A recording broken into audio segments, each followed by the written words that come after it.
मित्रांनो, कोल्हापूरच्या आजूबाजूला पाहण्यासारखे पावसाळ्यामध्ये खूप जास्त ठिकाणे आहेत, फिरण्यासारखी ठिकाणे आहेत. त्यातलंच हे ठिकाण म्हणजे गारगोटीचा वाकेगोळ धबधबा.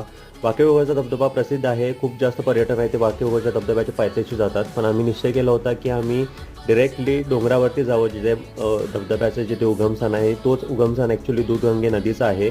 आम्ही नंतर जाताना एका ओढ्यातून गेलो आणि ॲक्च्युली तीच म्हणजे दूधगंगा नदी होती, जी आम्ही पार केली. नंतर तसं पुढे जाता जाता जंगलातून आम्हाला बरेच काही निसर्गरम्य असे ठिकाण दिसले. जळूही होते, काही मित्रांच्या आमच्या पायांना हातांना जळूही चिटकले होते. वरती गेल्यानंतर ज्या ठिकाणी धबधबा पाहायचा होता तिथे ॲक्च्युली धुके आल्यामुळे आम्हाला धबधबा पाहता आला नाही. सो आम्ही वरती गेलो, जिथे उगमस्थान होते तिथे आम्हाला एका दादांनी सगळी माहिती सांगितली. त्या स्थानाचं काही महत्त्व आहे, तिथे हे मंदिर का निर्माण झालं, दूधगंगेचा इथून उगम कसा आहे, काय आहे. येताना आम्हाला परत तो धबधबा पाहायला मिळाला. असे सगळे ब्लॉग्स माहितीचे हवे असतील तर चॅनलला सबस्क्राईब करा.